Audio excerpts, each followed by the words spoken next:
Hello, everyone, and welcome to our first fantasy episode of You'll Never Talk Alone. This is uncharted territory for everyone involved. I'm Joseph Craven. We got Alex Level, and we've got a guest on the podcast, Todd. Todd, how are you tonight? I'm good. How are you guys? Good. Todd, is your last name just pronounced Schneck?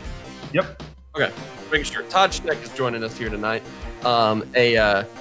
He's coming into behind enemy lines a little bit because, from what I hear, you are a Tottenham fan. Is this correct? Yeah, that is correct. I picked them up maybe about 5 years ago, decided I needed a team, and at the time they had Dempsey. And so I was like, all right, this is my team. And then shortly after, they sent him to Seattle. And I was standing there going, well, I can't give up now. I mean, I respect loyalty for sure. There was, I guess it must have been about 5 or so years ago, I actually had a handful of friends who were trying to get into the sport and also selected Tottenham, and for various reasons. But there seriously were about 3 or 4 people I knew that jumped in at about the same time as you. Yeah. I don't know. What was going on 5 years ago? Was it just Dempsey, I guess? I don't know. I mean, they had Bale. They were kind of up and coming. Like, I don't know. And I kinda like contrarian. And so, like, I was like, I'm not going to pick a big team, like a historically big team like Man U, and just decided to go with Tottenham. At least be a little bit different than most of the Americans who decided to get in the sport in the past decade and not. Yep. Well, we are glad to have you on the podcast here. We're going to be talking about Fantasy Premier League. This is something that, I mean, we've been playing for a few years. I don't know if you can call what I do playing. My main goal every season is to not forget that I'm in a league as the season goes on. Done pretty well the past 2 years, Alex. I think you'd be proud of me. But how long have you been playing, Alex? For a while. I think since – I don't know how long they've had the game, but I think I've been playing since probably senior year of high school. And then played through college, won my alumni league a while back, got a big head, and then just kind of ruined myself since then trying to recreate that magic, and it's just been failing miserably.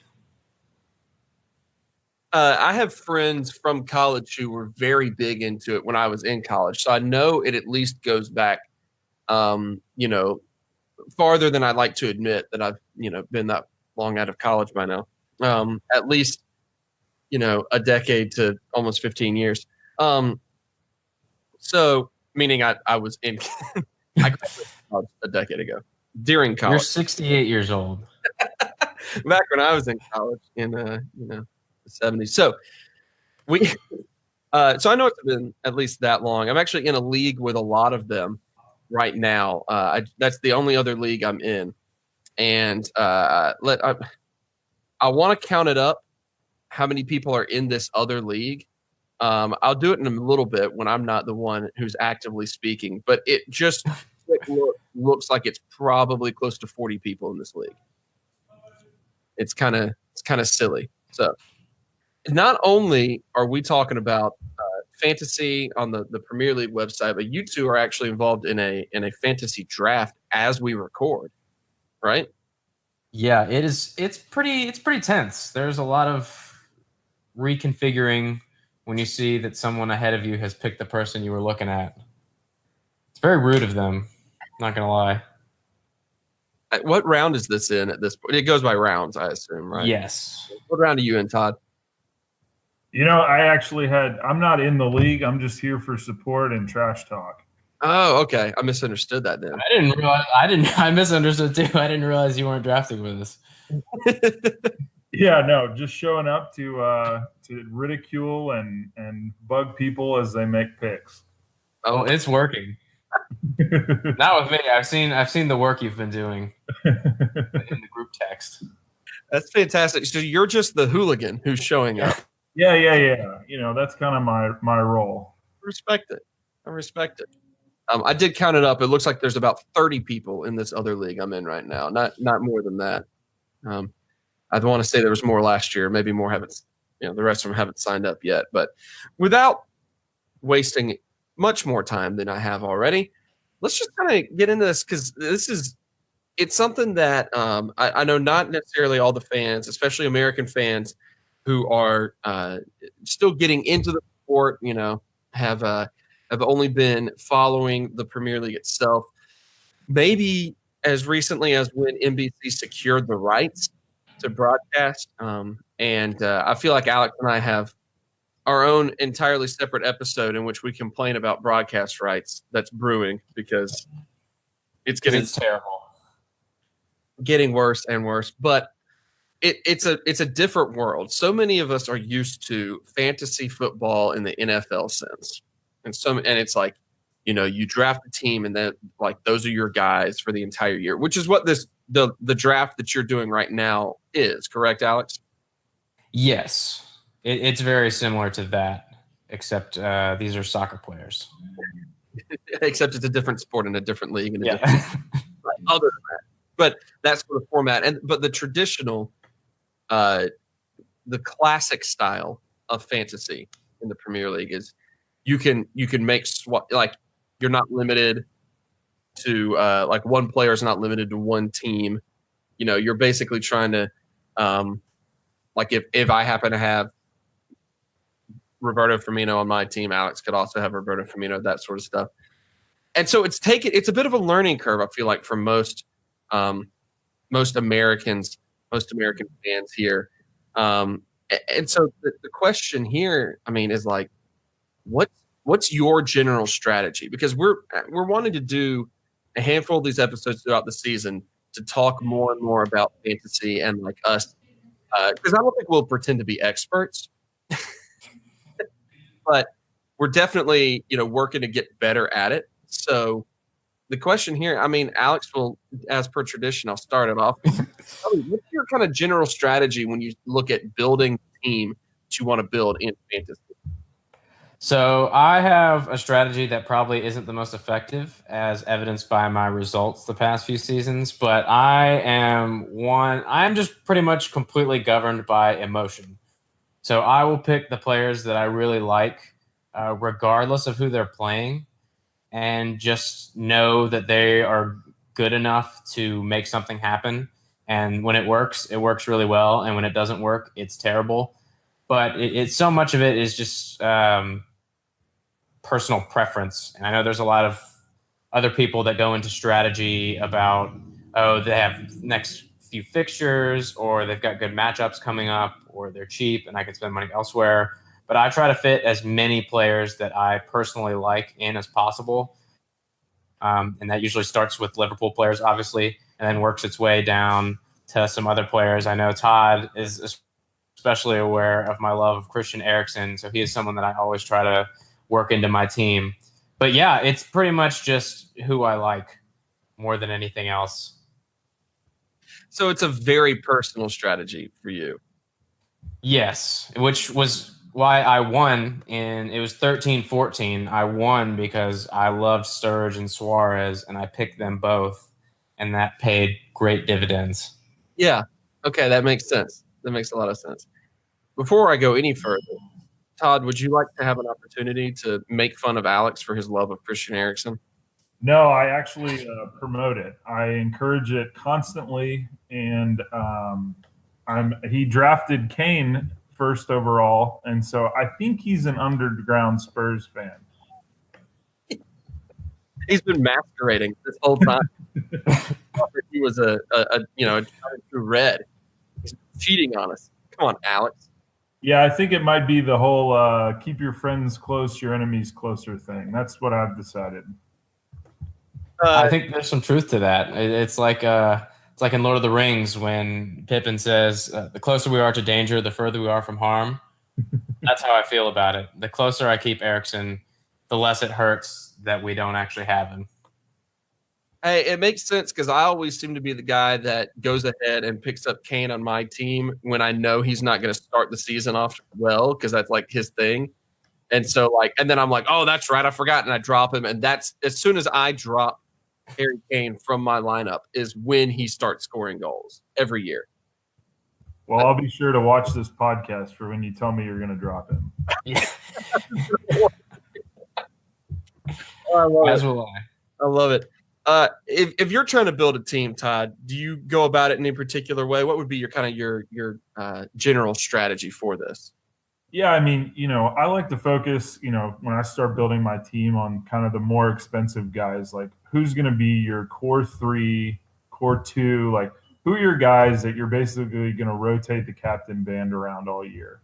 Obviously if one gets hurt, you gotta shift, or if there's some guy coming up. But for the most part, you want to start out with who are going to be your key guys all season. And so, right now I'm looking at your boy Salah. I mean, that guy's going to crush it until let's see what Kane does when he gets back and you drop him. And that's kind of, Tradition. that's where I like to start is, you kind of get your core and then you try and build around them. So, the most valuable players are always the normally forwards, maybe a midfielder. Like, for example, last year Salah was included in the midfield, even though he was a winger. That's kind of how they did it. And so those tend to be the most expensive players, obviously. What's your thinking when it comes to like defenders and goalkeepers? Do you try to get maybe one defender who's a good value? Do you try to go for a good goal, or do you kind of just put that by the wayside and focus on the dudes up front or the dudes in the midfield? Yeah, no, I definitely think you can't ignore the guys in the back. I mean, they're going to be, up top is so goal or assist oriented. But if you get a defender that's getting a clean sheet every other game, I mean, that's as good as a goal. And so you can't ignore that. And then if, they get a clean sheet and an assist, suddenly you're looking at some pretty big points in the back. So I tend to try and, I do the tiered approach. You go expensive forward, medium priced, lower price. And I do the same thing on my defense. So, you want to try and find a 6, 5.5 kind of guy and then step down from there. And, depending on how the money will fit, that's usually how I handle defense. As far as goalie, I tend to try and find two guys that'll pair off each other. This year I got Begovic and Fabianski.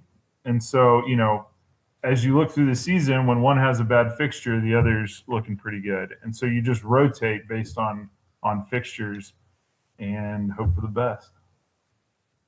I'm over here taking notes on your system. I'm like, yeah, that's a good way of thinking about it. I need to be organized. Alex, what's your typical approach to the defenders and the keepers? So for keepers, I usually follow the plan that Todd laid out. But unfortunately, since this year, the better players are a lot more expensive than they have been in recent years, I've kind of had to abandon that. So I have stuck with Ben Foster as my main because Watford will probably be a lot more defensive this season with Gracia getting a full preseason in. He's a pretty defensive manager, and I think Foster will be forced to make a lot of saves. So I think that will work in his favor. They'll get a lot of clean sheets against the other dross of the league. As for defenders, again, I usually top load with midfielders and forwards. So I go pretty cheap on the defense, but I like to get fullbacks that I know will start because as the game has changed, more and more fullbacks are basically wingers. So the more of those you can get, the more likely you are to get assists, at least for crossing points, or even just those hilarious goals where people mishit crosses and they go over. Plus, a lot of the outside backs are on set pieces from wide areas, leading to more assists. So I look for players that start consistently, no matter who they're on, and get forward the most. And a lot of it depends on the manager of the team that they're at, because so many coaches will put their outside backs just as far forward as possible. I don't think we've ever discussed the strategy. That's almost exactly how I tend to look at it when it comes to my defenders, is that it's primarily always the only things I'm looking for are like fullbacks and whether or not they see a lot of playing time. It's obviously I don't see there was a time maybe a couple years ago in which I, splurged on a particular center back who was having a great season or something, and it worked out okay. But I've since learned, hey, you know what? It really seems like even the way the game is being played right now, even a fullback that isn't as good a player as that particular center back is going to have more fantasy value. That's just how it is. And most of fantasy is just figuring out where the value actually lies and then targeting that, which is why I'm pretty upset that Jose Izquierdo from Brighton is listed as a midfielder, and I can't sneak him in as a fullback this season because that's what I was all about. But oh well. So the overall strategy is pretty solid here. I want to know right now, if you guys look at in your classic leagues, your defense and your goalkeeping, how confident are you feeling? Because I like my two goalkeeping choices. I hate everyone on my defense, and I'm going to change all the time. So I can't even comment on that. But Todd, how are you feeling about those two positions on your personal team right now? Yeah, I mean, right now I got Robertson.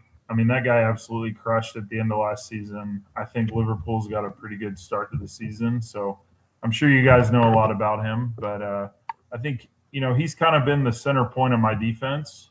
I'm also grabbing Mendy for Man City. I think that guy really likes to get forward. And then I rolled on Schlupp for Crystal Palace. Right now they're playing him out of position. He's playing centrally in the midfield. He probably won't stay there, but I figure if he's going to be on the field, he'll be out of position. If not, I got Cedric on the bench to come on in for him. Solid. Alex, what about you? I am feeling okay about mine. I've got Robertson as well. He's kind of a must-have at this point, just with how well he's playing and how nailed on he is to start. And I've got a few options that I think would be exciting. Charlie Daniels has been kind of a mainstay in everyone's defense for a while because he's been so cheap and he gets forward and he is an American folk hero in terms of songwriting. So you kind of have to have him if you're an American fantasy player. I got Cedric as well, even though Southampton sucks and he kind of sucks of late. But there's another player that I've been tracking, I guess, because he played a really big role for Portugal at the U19 Euros this summer. His name is Ruben Vinagre from Wolves. And if he plays, which I think he will because they just sold his competition, he could be a big sleeper pick this season because Wolves are weird in terms of a team coming up. They're weird in terms of having basically the entire Portuguese national team from 2008 on their team. So they're definitely a team to watch. And their defense, they get forward a lot, like we talked about earlier. Look for coaches that don't like to coach defense. And so I'm feeling good-ish, but I'm sure it will backfire tremendously when all these teams concede 8 goals per game. Right. When everything instantly goes terribly wrong, and it's like, oh, whoops. Like I said, I'm only really – I like my goalkeepers, but basically because I just picked the goalkeepers of the teams that I keep up with. So I picked Alisson for Liverpool. I'm going to give him a shot as the goalkeeper to see if he to see whether or not they go ahead and start him instantly, but also to see whether or not his distribution can help out. And then I just went ahead and got Matt Ryan of Brighton because I'd recommend if you're going that route, picking up the backup for Liverpool. That way, if Alisson doesn't play or were to get hurt, you don't have to go find a new keeper. Just a thought. Yeah, I was probably just going to swap in Matt Ryan as my keeper and feel it. But remember that Matt Ryan will be leaving probably early September because the NFL season starts. Yeah, exactly. Yeah, he's got to go. He's got to go quarterback. He should be in training camp right now. I don't know what he's just lazy. All right, for this particular season, it seems like there's and Todd, you were talking about it a minute ago, but there's a handful of guys that really are like your 2 or 3 that are going to be kind of the main guys you're going to really keep around. on a week to week, no question, they're in there.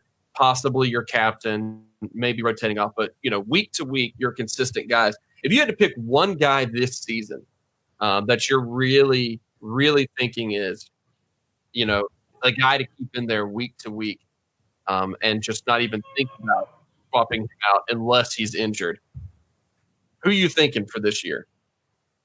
I mean, I'm going to go the homer pick. I'm going to go with my boy Kane. I think obviously he's going to take a few games off recovering from the World Cup. But I think once he comes back, he's going to be focused. He's done it year in, year out. I mean, he's basically the safest guy. I think Salah's got another shot to do it. I just think he's going to see a little meaner version. I mean, he had the best season a midfielder's had in the EPL in a long time, and realistically, he's going to come.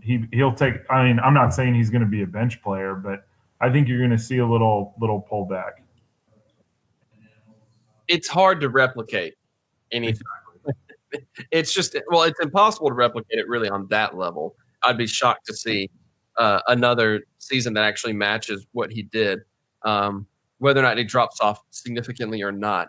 But it's hard to go wrong. Kane, as of late, has been the guy you can count on to, by the end of the season, especially, be up there towards the top in fantasy points, regardless of what you want to say about how he tends to start the year or whatever, or even if he,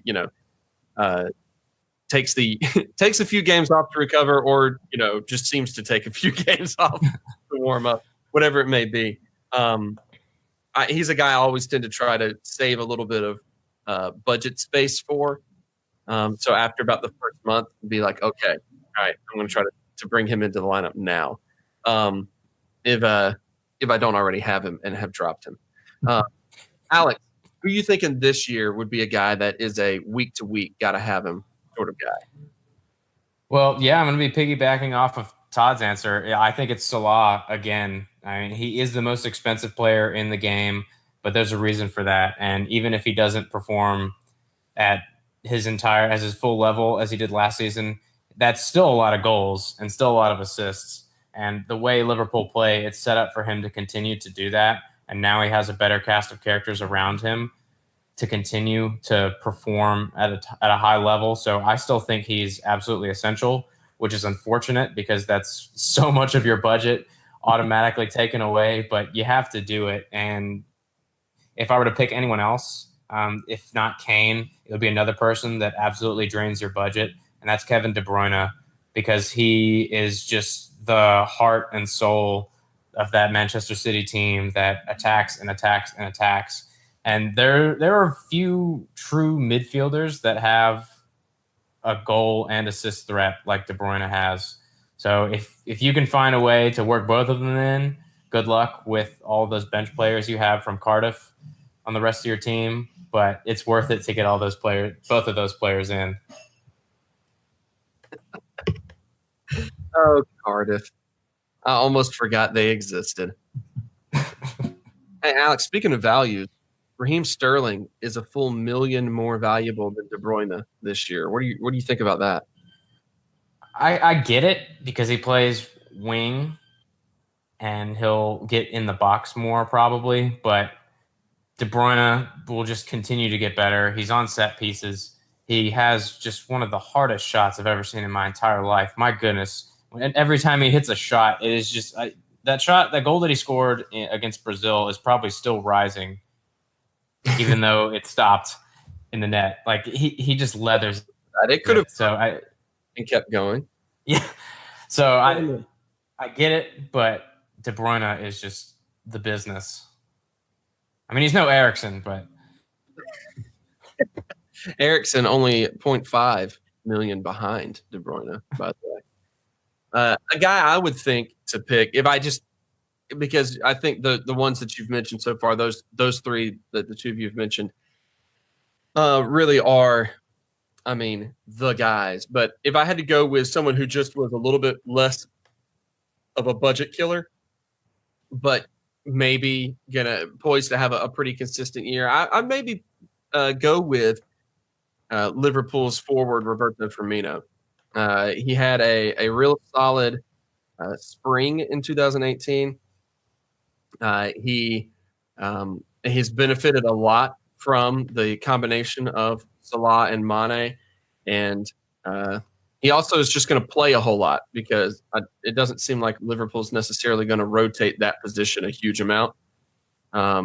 He's going to, and so it kind of seems like he could be a slightly more budget friendly. Also, I mean, he had 181 fantasy points, which puts him just what is that? Third in all the forwards. So, for me, a little bit less on the budget if you're trying to go spread the wealth around a little bit and not going with like many big budget guys. Yeah, and just to piggyback off the Sterling comment, I mean, I think he's gonna. I mean, there's a chance that he could see some rotational risk.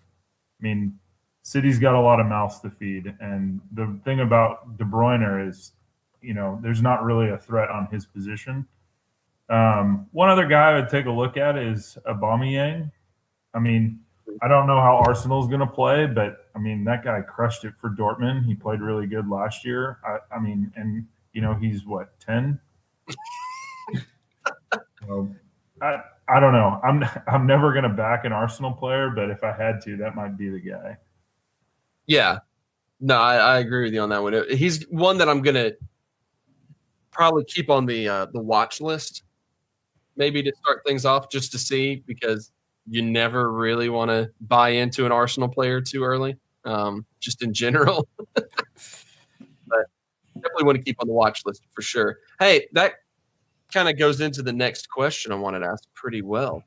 But, last season, Mohamed Salah was the new guy going into the year, and he's kind of a favorite by some people to be kind of the sleeper of the season, the guy that maybe not, hadn't proven anything in the league yet, but was projected to maybe do well. As it turns out, he did okay from a fantasy standpoint. What is it? Just like 300 points, I believe. Yeah, 303. So stupid amount.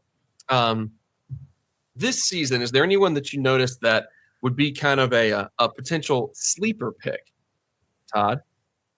I tend to like to hold off on sleeper picks for a couple, like see how people are gelling, how they're going. But, right now I got my eye on, sadly, another Arsenal player, Mkhitaryan. He's come off a strong preseason. He's around, I think he's 7.0. And I mean, Arsenal was playing really good in the preseason. I mean, I'm not going to read too much into that, but Wenger's out. Let's see what they can do. Alex, what you thinking? So I've got a few, I guess, and that's kind of a cop out, but there's a lot of exciting talent in the league. First and foremost, and it'll sound biased, but Naby Keita is going to be someone that I think everyone will have in their team by at least week 3. He is so versatile. He gets up and down the field. He'll score goals. He'll create goals. He's just one of the most complete midfielders in the league. The only one that can compete is probably De Bruyne in terms of work both sides of the ball. And I think he is someone, I think he's only 7.5 million. That's a great mid-level option for someone to fill out their midfield, and he's going to be heavily involved. He's kind of taken the attacking mid-ish spot since we didn't sign Fekir, and I think that will contribute a lot more to his attacking output. So I think he's someone that you definitely need to have. Another player that I think value for money and could surprise a lot of people is Diogo Jota from Wolves. Another one of their Portuguese contingent. He's listed as a midfielder. He's listed at 6.5, but he basically plays as either the second striker or the out-and-out striker. And in a team as creative as theirs, I think he's going to score a lot of goals.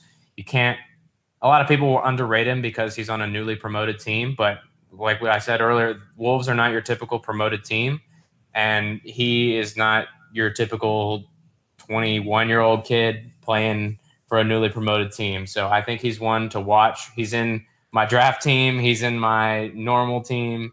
He's someone that I'm banking on, and if he fails, he's going to hear from my lawyer probably. for putting so much faith in him. And then finally, and I think Joseph will like this one, I think he will like it as long as he doesn't have to write about him in the tweet, is Alireza Jahanbakhsh. I think he's going to excel at Brighton. He's very versatile. He'll get a lot of playing time when he's settled in. And I think having Pascal Gross behind him, or Pascal Gra, as it looks like his name says, I think he'll score a lot of goals. His output in the Eredivisie was incredible, and granted that doesn't translate all the time, but the way he plays and his skill set, I think he'll be really valuable once Brighton get out of the tough start to their season.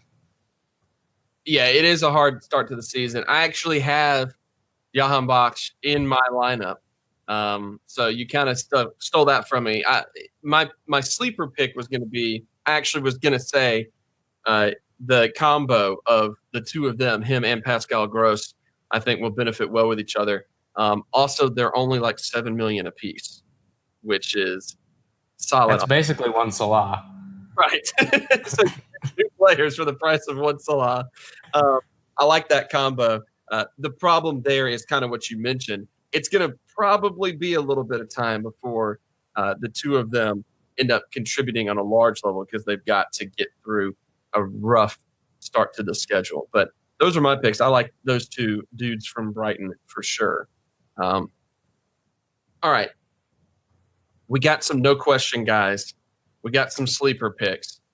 Now the question of the immediate week, this first week, who's your captain for week one?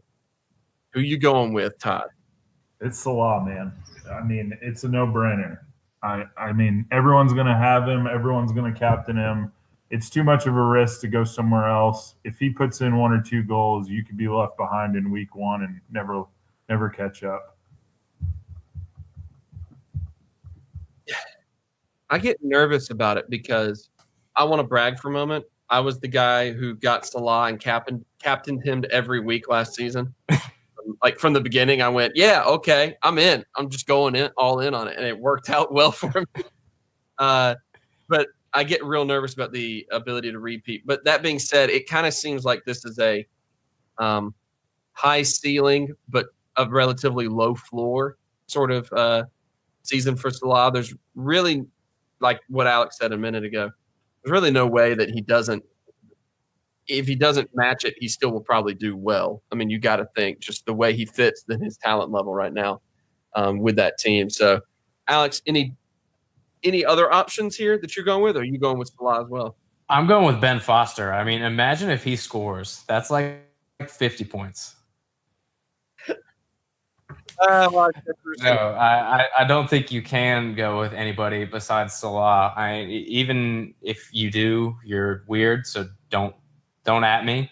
But no, he's playing West Ham, who, granted, they have had a great transfer window and have a new coach, but it's going to take some time adjusting. We're playing at home. We've got a much better team than they do, because we too have done really well in the transfer window. So he's looked great in preseason, and there's really no argument against it, especially with a lot of the other typical captain choices like Kane and De Bruyne, who are filling out my draft team. So that kind of sucks for the first few weeks, but they won't play likely, or if they do somehow end up playing, it won't be for longer than a few minutes. So Salah is really your best choice, I think. Yeah, it's going to probably be a consensus here. Is as nervous as I am about what he might do this season. It's also West Ham to open things up. So, I mean, go ahead, knock a few in right out the gate. Why not? All right, we're going to bring our first fantasy episode to a close. We're going to keep doing these throughout the season, comparing, talking about how the YNTA League is doing. If you want to join a league, we've got it. We'll check out our Twitter account, YNTA Podcast. We got a tweet there, has the code to join the league. I think it's pinned at the top of our profile. If not, I'm going to command Alex once again to do it. I forced him to do it last episode too. Join us in that. We'll be talking about the league as it goes on throughout the season, who we're really eyeing as things go, who we're regretting picking up, because I'm sure we'll have. That's a lie. I knew I shouldn't have spent that money on him. He keeps scoring own goals. It's going to be the worst season in all of history. 38 own goals. He set a new record for own goals. Alex, how's your draft team looking though? As we wrap things up here, It finished. I think I did okay. I'm feeling all right. Someone else in our league took a lot of the players that I wanted to get, so I'll be paying a visit to him with like a lead pipe or something.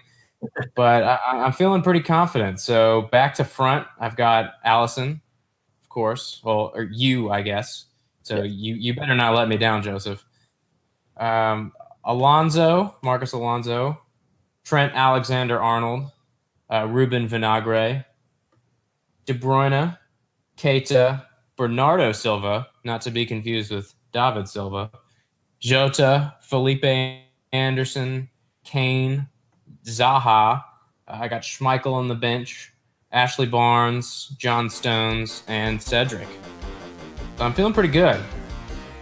All right. Todd, is anyone that he drafted stand out as someone you need to trash talk right now? No, I'm just proud he took all the Tottenham players. Once again, double agent Alex Level over here. It's been the perfect plan. Start a Liverpool podcast and they'll never suspect. Oh man, I knew I couldn't trust you. All right, tweet at us and tell us your teams, the guys that you're really excited about, your sleeper picks, your captain picks, all of the above. Let us know who you're picking in fantasy that you're that you think we're wrong about. The guys who are looking. We want to hear as much feedback as possible. Todd, thank you for joining us on this episode. Thanks for having me. We'll get you back in on the next fantasy episode as well. You can be we'll give you a free pass even though you cheer for the Spuds. So just an outsider's perspective. Right. We need it every now and then. Thank you guys for listening to this episode of You'll Never Talk Alone, Fantasy Edition. We should come up with a special name for these episodes. We'll think on that. You'll see it in the episode title as you click on this, dear listener. We won't know it until it comes to us later tonight. Thanks for listening. We'll see you next time.